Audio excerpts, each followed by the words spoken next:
Check 1, 2. Check 1, 2. I want to check 1, 2, 3. Make sure this is on before we start the show.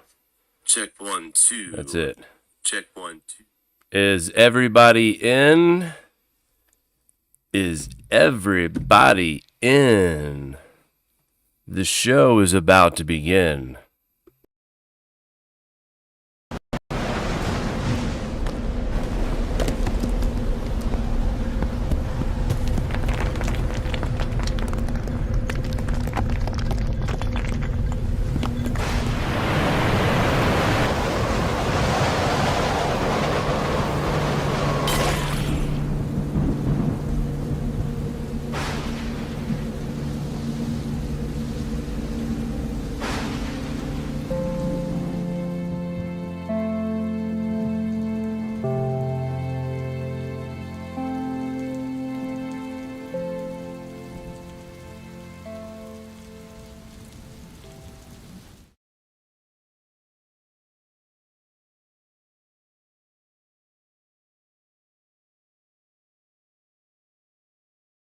All right, welcome back to the Grand Solar Minimum channel. Today is Saturday, March 4th, 2023.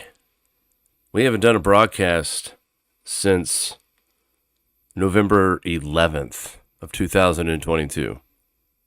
And a lot of people are probably like, what the hell happened to Jake and Mari? What happened to the Grand Solar Minimum channel? And all I can tell you folks is that you get to a point in your career where you really have to make some adjustments. Hit the reset button. Mari and I have been covering this topic for seven plus years now.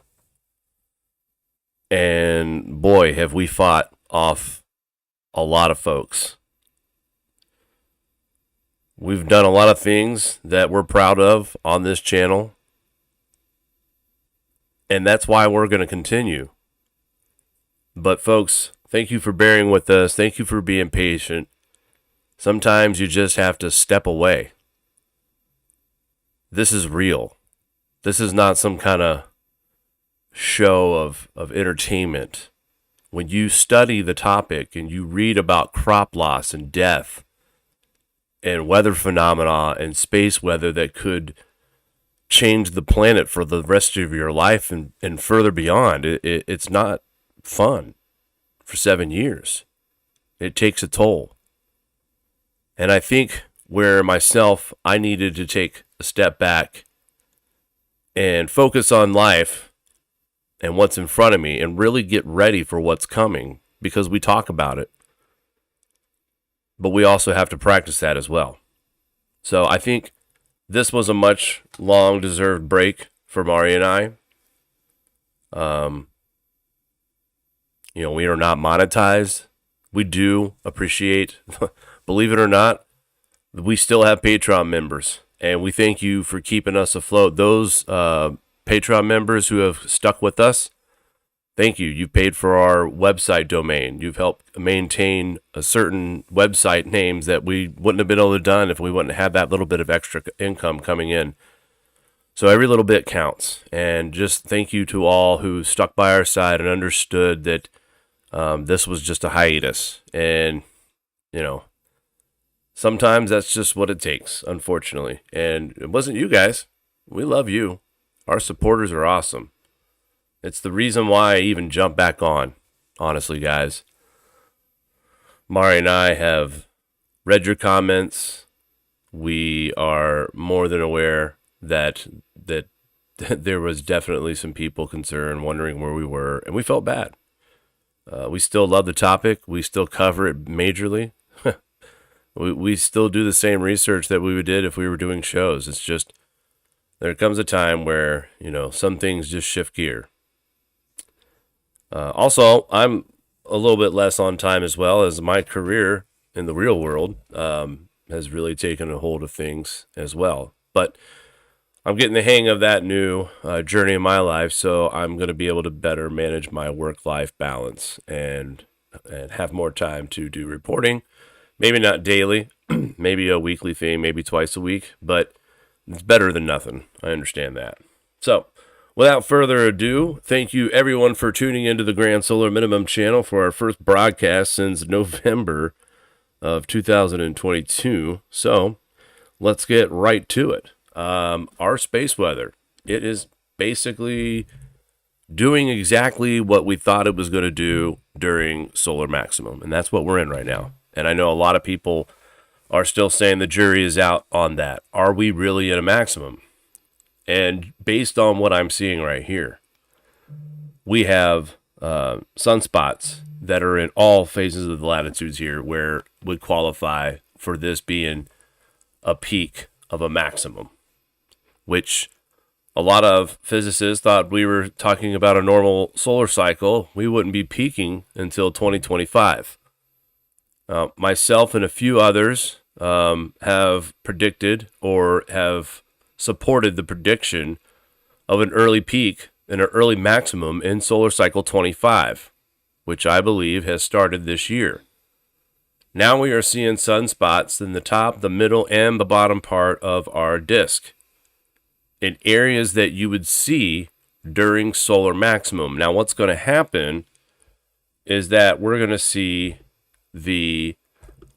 as this solar cycle continues, these top bands will continue to migrate towards the middle. We're already seeing sunspots in the middle, and we have a band down here as well. So here, and here, these are all very active phases for a maximum type sun. If it was just in the very beginning, we would see strong bands down at the bottom and the top and nothing in the middle. We're starting to see more coronal holes. We've witnessed way more geomagnetic storms.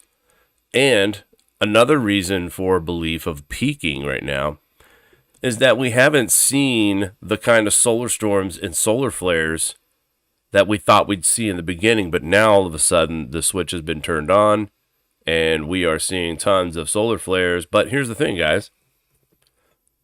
Even though we're in a maximum part of the cycle and we're seeing multiple sun flares, the X-class flares that we've seen are nothing more but a very strong M-class flare. I know that sounds ridiculous, but these X-class 1.1, 2.2, those are very strong M-class flares, basically. Nothing to cause any concern or anything about a Carrington event. It's the maximum of the solar cycle. So we are going to see X-class flares during this period of time.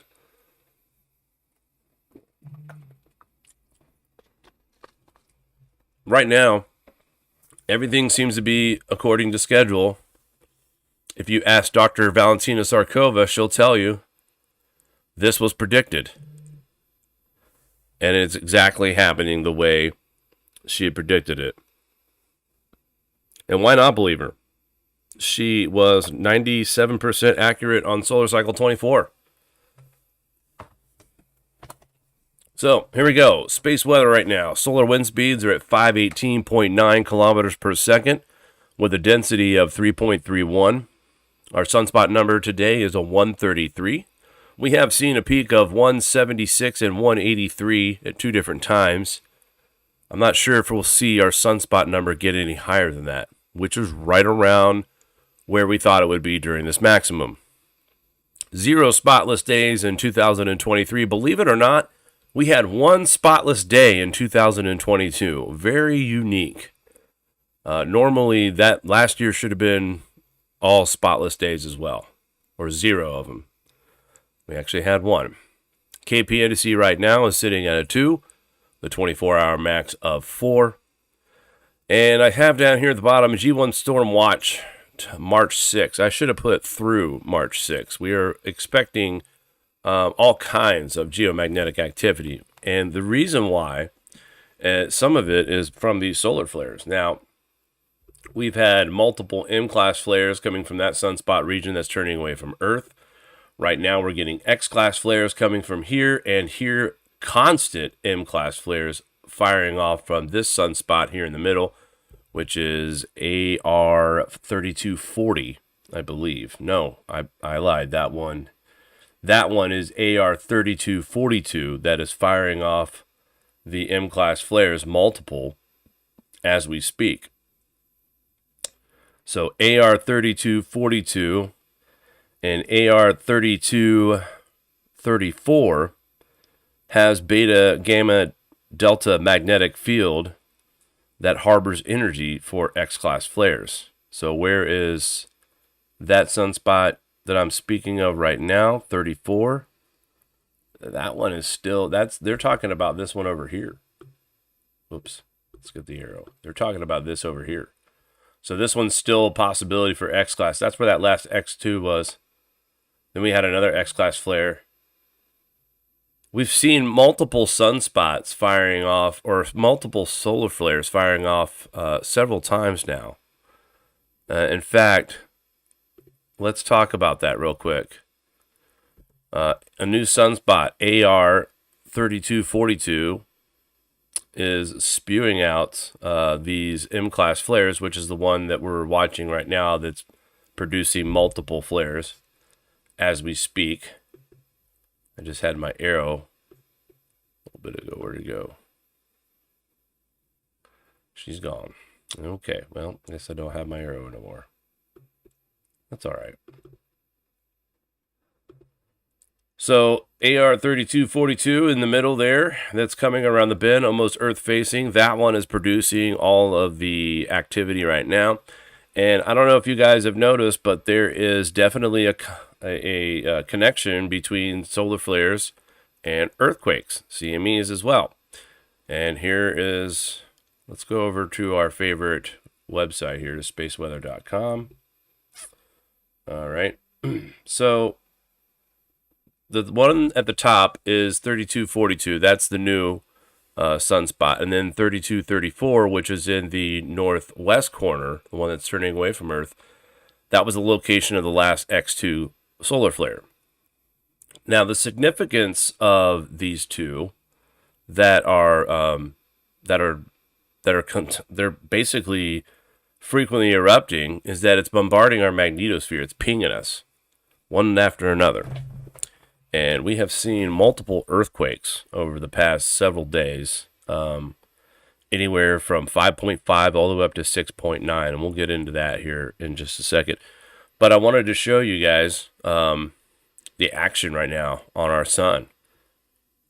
Completely normal during solar maximum, 100%. So, but here's the thing. I've said this from day one on this maximum. Yes, it's active right now, but these sunspots, these solar flares are not that big. We're talking about, we had a G3 storm not too long ago. We're in a watch right now for a G1 storm. We're at a maximum. We should be constantly being bombarded by G3s and G4s and the occasional G5.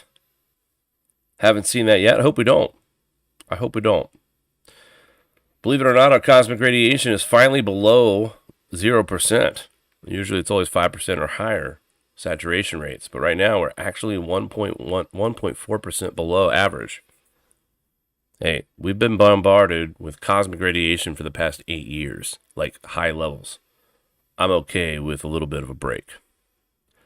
All right, I got a few articles I wanted to go over tonight, or this afternoon, wherever we are. It's tonight somewhere. I'm sure if David Birch is watching, it's tonight. Scientists are considering a crazy plan to dim the sun and slow climate change. No, this is not the first time that we've heard about this, but this article is making a comeback. It came across 2 days ago on my news feed as breaking news from CNBC. This is what motivated me to come back from our small hiatus. Mari and I are brainstorming on the next phase of our research. And we were talking about this the other day. We all know that CO2 rise has been very, very significant since the 1970s. We've saw it rise. But we also know that our population has also been on the rise. A huge boom. There's a reason why we were called baby boomers. Okay. And with that said, we had rising CO2. Yes, we had industrial, emissions going up as well. But the one thing I want to focus on is the research on population and CO2 rise. In the 1970s, when things started really cranking up on the CO2, I believe our population, if I'm not mistaken, Mari told me, I think somewhere around 3.7 billion in the world in the 70s. And then you get into the 80s, fast forward that. CO2 is continuing to rise at a very fast rate. But also, so is the population. By the time we get into the 1980s, we're at 5.9 billion people worldwide. So here we are today, 2023, and the CO2 rates continue to rise. They're above 420, but kind of leveling off right now. We're just going back and forth between 416 and 420 parts per million. But now the world population is 8.1 billion. And no matter what stupid treaty they sign over there for the Paris climate or whatever it is, no matter how many dumb ideas they have about replacing fossil fuels and green is going to be the way to reduce emissions and, getting rid of plastic bags and paper bags and whatever, that's not enough. Even though our world governments are making drastic changes to our economy and the way we live to fight climate change. But now 2030 is not fast enough for these climate change measures to take place. Scientists now feel that we are trekking well above the 1.5 degrees above Celsius, which right now we're below baseline. Thank you, Dr. Roy Spencer, for your continued work. We are below baseline right now. Scientists are saying we're trending towards a 1.5 degree above baseline temperature in the near future, and right now we are below baseline. We've been falling since 2016. We haven't been anywhere near 1.5 since 2016. Now, some of you can say that some of these climate change measures are working. See, Jake, these Green New Deal measures are starting to pay off. We're dropping in temperature. But this is how I know that this is not about climate change and saving the planet from climate change. Because in this article and the one from CNBC, the question they're begging is if this doesn't slow down temperature rise, they really may have to consider really thinking about blocking the sun. Like, scientists say it's not a thing they're doing now, but something that they are desperately studying right now because they feel they're going to have to intervene. So my question is, if their measures in this Green New Deal climate treaties were to reduce global temperatures, and they publish articles that say we're still going up, but in actuality we're going down in temperatures, okay, I think you guys know where I'm going with this, right? And that is, why are we talking about blocking the sun during a lower solar activity period? The reason why the temperatures have dropped in the past 6 years is because of lower solar activity. And yes, the sun is in the maximum. That doesn't mean things warm right up. We've had 7 years of minimum conditions. That will supersede 1 or 2 years worth of maximum conditions any day. And on top of that, the maximum has been fairly weak so far. So really, this is not affecting any kind of, here we are in January, we're in a maximum, and the global temperatures are still dropping. There's multiple factors in that. You have the triple dip La Nina. All right. We have all of this moisture in the stratosphere because of the Tonga volcanic eruption. I don't think people realize that this is going to be something we're going to be feeling for a while. The amount of vapor that's in the atmosphere from that volcanic blast is off the charts. It's never been seen before. It's never happened. So, concerning things here, when you have scientists pushing the idea of blocking the sun during a grand solar minimum. So, if that happens, there goes the crops. there goes your livestock. Things become even more expensive. They'll blame it on something like inflation, but really what it is, crops won't be growable. If these world governments actually find a plan to start dimming the sun, and I know some of you think chemtrails are real, and that's what they're doing now, those are natural blockers. Those contrails that are interacting with highly charged particles already set up in the atmosphere from highly charged particles, cosmic radiation dosage rates being off the roof for 7 years. So our atmosphere is absolutely just fluxed right now. Okay. Throwing all that water vapor. Still, cosmic radiation dose rates are not that low where they should be for a maximum. And then our scientists want to figure out another further way to block the sun even more. Crops are already struggling worldwide. You need sun. You need the sun for crops to grow. So where am I going with this? I'm talking about population in a few minutes. Now I'm talking about crops. This is not about these measures fighting climate change. These measures that we're taking with the Green New Deal and this stupid idea of blocking the sun physically is part of the WEF and their agenda with population control. So does man create climate change? No.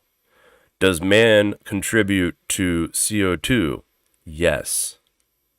But the CO2 that I'm talking about is the CO2 that we breathe out every day. Because when you look at charts, the growth of CO2, the growth of the population, they all line up and begin to rise around the same time. Yes, CO2 emissions are rising, emissions from man. We're building more. There's more cars on the road. There's more people in the world. There's more population. There's more people breathing CO2 daily. But why didn't it make things warm in the 70s? We had a pretty cold couple winters at the end of the 70s. We had cooling temperatures in the 50s. Temperatures was still not really that warm in the 80s. Yeah, we had some temperature rise in the 90s and the early 2000s. Then we plateaued in the 2010s. And it appears here, heading into the 2020s and 2030s, that we are starting a trend of cooling. But the CO2 is still rising. So the fact that they are ignoring that simple fact about CO2 and temperature rise, they don't care. Because they know that this was never about stopping climate change.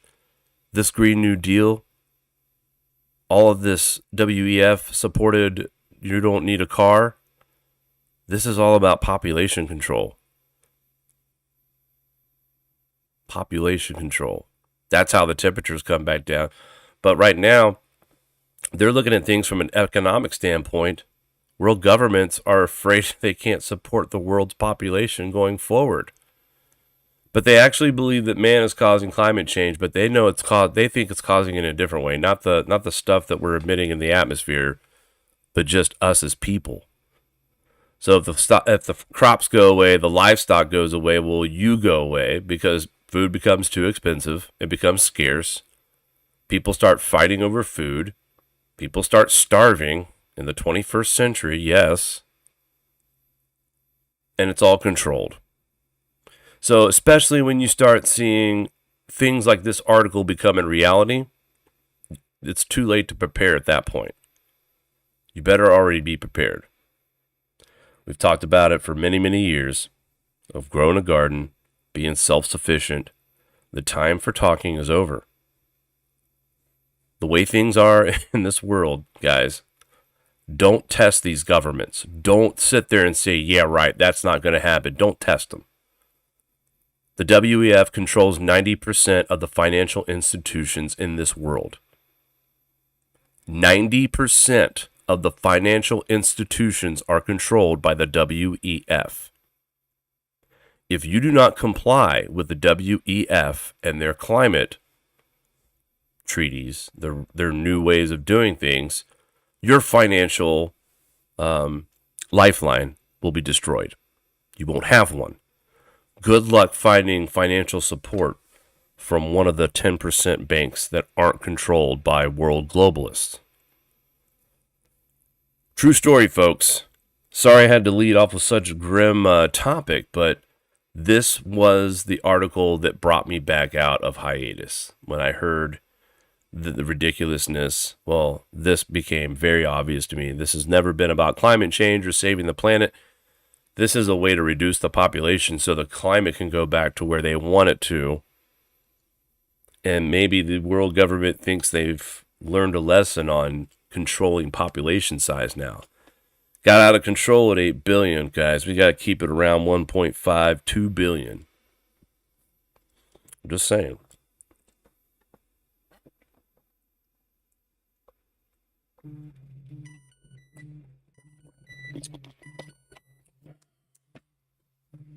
Okay. All kinds of fun stuff happening all around me here. Let's quickly get into some articles. X2 solar flare that would just happened Friday. That was the 2 coming from the 3234. We just talked about that. It also produced a minor solar radiation storm warning. I believe this was the reason why we had the 6.9 earthquake today that we saw in the South Chromatics. Also, with the multiple M-class flares, and we have seen a series of earthquakes over the past 7 days that were moderate to strong. And I think this all started back too, when you talk about the earthquakes, we started getting multiple solar flares a couple weeks ago, and Turkey has been rocked. Of course, we missed that story. Tens of thousands of people have passed away because of this earthquake, which I believe these solar flares triggered this seismic activity. It all lines up. Tornadoes and high winds causing damage, widespread power outages across Texas. Texas tornadoes and high winds caused damage across much of the state on Thursday, March 2nd, 2023. Texas and Louisiana, including Dallas, Fort Worth, and Shreveport. At the height of the storm, there were more than 350,000 customers without power in Texas, with more than half of them in Dallas, Fort Worth, where the winds were up to 80 miles an hour gust, folks. That's pretty hardcore. Tornadoes in March in this part of the country is not uncommon. It is actually meteorological spring down there, and we are going to see some crazy weather this month. I can tell you that right now. It's already starting to show it. We're seeing tornadoes in the south and blizzards in the north, the northeast, across the northern plains, the Great Lakes, and the northeast, where we're seeing all this snow right now, which, that's kind of what I called for this winter. I didn't expect it to come in March. I figured it would be during January and February, but since it's been such a mild January and February, now we're getting drilled here in March. And when I say here, I mean upstate New York here, where we received about 15 inches of snow overnight last night. So shoveling was fun. But lots of footage here on watchers.com. Check out the videos for all the tornado features. And then this historic storm in California, folks. This was another reason why I came back on the air as well. Mari was telling me about how this is a serious situation in California. Mainstream media is not talking about this whatsoever. We are talking about the high amounts of snow, the power outages, and on top of that, hold on a second here.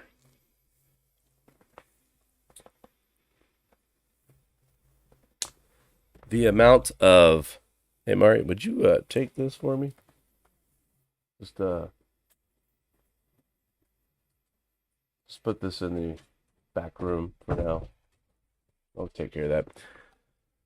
But the amount of death, people trapped, food shortages, formula that cannot get into these areas, that's not being talked about right now. And I get it. That's who wants to hear about that, right? That's bad news. That's a bummer.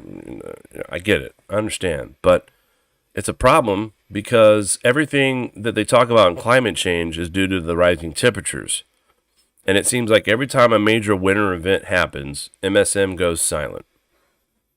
They don't care about the people who are starving right now or the babies that can't get food right now. They don't care. They don't care because the cause of these problems are from the opposite of what they represent. Because what they represent in AGW, according to them, snow is no longer possible. Remember, Al Gore told everybody by 2013 that our children wouldn't know what snow was moving forward. I tell you what, I got 15 inches last night. We didn't get that much snow up here either in New York, but late February and so far early March, we have definitely pretty much gotten close to our yearly average in just the last 3 weeks. But that is not talked about because it doesn't go along with the narrative of global warming. And not just that one, but we have another storm coming to California coming up this weekend. Several feet of snow in the Sierras again this weekend, Saturday and Sunday. So we are definitely going to see even more heavy snow as well into early next week. Now this is all in the higher elevations, but still, this area has already received a ton of snow, and there's more moisture on the way. Several feet of more snow could be on the way. Avalanche dangers and road closures are going to happen. Here we see the 3 to 4 foot of snow throughout the Sierras. I mean, this is extreme snow, folks. And of course, Northern California, the West Coast, Northwest, also looking at heavy snowfall as well. Snowpack, look at this, guys. We are 152% in the north part. The central, we are 197%. And the southern regions of the Sierras, we are 232%. This has already exceeded average annual snowfall in typical end-of-season snowpack. Just in the last 3 weeks. Again, it was quiet, normal winter for the most part. And boy, have we gotten walloped in the last couple of weeks. Look at the drought outlook now. So this is good news, right? This is good news. This takes the state out of a serious drought issue. Another factor, and I'm surprised AccuWeather's even showing this. I mean, California is the big state that champions the Green New Deal, that global warming is causing droughts that we're not going to recover from. And look at the difference in just 6 months, less than 6 months. That's huge, guys. That is absolutely huge. And this will continue to get better. In fact, we're going to be saturated with moisture as this GSM continues. We haven't seen anything, folks. We're still at the very, very beginning. Let's check out some snow total depths right now. I mean, here we go. That bright pink in the Sierras is over 197 inches to 230 inches of snow in those areas. You go up in the Northeast, where I am, we're only at the 9 to 15 inches range. But still, that changed really fast because we only had a few inches on the ground for a few days. All right, let's see if I can get the GFS to actually work and run an actual forecast. It's been a while. So, storm moving out, high pressure moving across the northern plains and the Great Lakes. Again, more snow coming out of the northwest across the plain states than the northern plains. Into the Great Lakes by Monday. This is a true Alberta clipper that will make its way into New York, western New York, and just quickly fizzle out. Nothing major there, guys. A couple quick inches. More snow coming out of the northwest of the United States across the northern plains again into the Great Lakes. Temperatures staying cold in the northern tier of the country from Washington, Oregon, all the way to Maine. It's almost like there's a line going across the United States. And I'll show you what I'm talking about here. So really, my tip of my arrow going all the way across is this. We are still experiencing winter weather. These were the areas that the winter's almanac was predicting the heaviest and most winter weather. And right now, we are getting it. We haven't been, but we are now. As we move forward into Friday, next weekend, we have another system approaching. This one looks just like the one that came through here except a lot more severe weather possible for the south. Look at that moisture there. All that snow again in Minnesota, North Dakota, South Dakota. Could be talking about blizzard-like conditions. And then the temperatures staying warm enough. Look at that. It's going to be all rain in the northeast. So there was a potential for another winter storm for next weekend for the northeast. But now that high pressure finally makes a move by midweek, actually right in the middle of March, and we see a cold front that dips all the way down into the deep south, almost touching the Florida Panhandle. March 15th, we see some lake effect snows in the northeast, some light snow showers across Montana, Idaho, and Wyoming. Some heavier moisture starting to pick up across in the west, but that's going to be the form of rain. And the GFS is showing a couple of features once again. The late part of the month of March, the 17th, which is too far away to really make a prediction. But we do see that March is going to continue to be cold and snowy for a lot of the United States. And here is Sunday, March 19th. Again, more cold weather, more snow for the Northeast. This is very wave after wave after wave. Look at this. That's almost a 3 or 4 day event. So GFS is predicting not one but two cold fronts that are going to dip all the way down to the Panhandle twice in the next 3 weeks. Let's take a look at temperatures. Are we going to see some relief soon? Certainly hope so. If you live in the south, it already feels like spring. Beautiful. But we see that Arctic cold air coming in from Canada, making its way slowly, creeping across the northern parts of our country, the northern plain states. By the time we get to Thursday, March 10th, that cold air is finally reinforced again across parts of the northern plain states into the Great Lakes, which will then give into that late March storm around the 15th, 16th. Look at that cold air blast that comes all the way down to the south. Let me pause that real quick. Look at this. Let's go back. This is our first wave or second. We do get a polar vortex. Look at that. This is March 17th, and we're talking about temperatures in the negatives. Negative 22 across North Dakota. 40s across the deep south. Hell, it's going to be in the upper 20s in Arkansas, Oklahoma, the panhandle of Texas, northern Alabama, Tennessee, southern Tennessee as well. Look at this.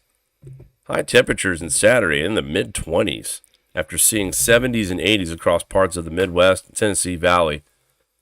So late month cold is still on the way. More snow is still on the way. And that late month store that we were following in the Northeast, it's still too early to tell if that's going to be a rain event or a snow event. But I'm telling you, looking at this right here, sure tells me that there's a good chance that we're going to see some snow all the way through the month of March. And really, a fool's spring in the south right now, because cold air is going to return at least twice. Look at that. This is March 20th. 29 degrees in Alabama, Mississippi, parts of Georgia. Good Lord. And of course, finally, this triple dip La Nina is moving into the neutral phase. Unbelievable, right? It's been 3 years that we've had La Nina, and it looks like finally that we are going to see La Nina or El Nino possibly by midsummer, early fall. But I hear it's going to be a Modaki. We all know what a Modaki El Nino is, and that is a weak El Nino. Just looking in the chat, I want to say hello to other folks out here. Let's go back to the Space Weather Station. We'll wrap this up. I want to say hi to a lot of our subscribers out there. Knife Collector, one of our mods, long time. Good to see you out there. Skywalker, Susan H., good to see you out there. Jerome, I saw him earlier. Shirley Davis, hello. Seth, Scrappy Cat, good to have you. Pete, nice to see you again, sir. Tammy, lots of people. Very enthusiastic Gardner, hello there, my friend. Just trying to make sure I don't forget folks in here that are long-time subscribers. Nick, good to see you in here as well, sir. Welcome to Grand Solar Minimum channel if you guys are new. Again, we used to do daily content, and we went for every other day, and then weekly, and then it just, had to take a break. But I'm not promising a full-blown daily schedule anymore. I'm pretty much telling you guys we will definitely, there should be no reason why we couldn't do at least a weekly update for you guys. But, the line is open for more live broadcasts when the mood strikes as well. So again, I really appreciate everyone who was patient. Thank you for sticking with us and trusting us as a reliable source for when it comes to Grand Solar Minimum news and everything that's related with it. With that, I want to say have a great day out there. We hope everyone has an awesome weekend, and we will talk soon. Take care. Do you like this show? Give us a thumbs up. Want to support us more? Share to your favorite social media platform. Buy a t-shirt or become a Patreon. All links are in the description below.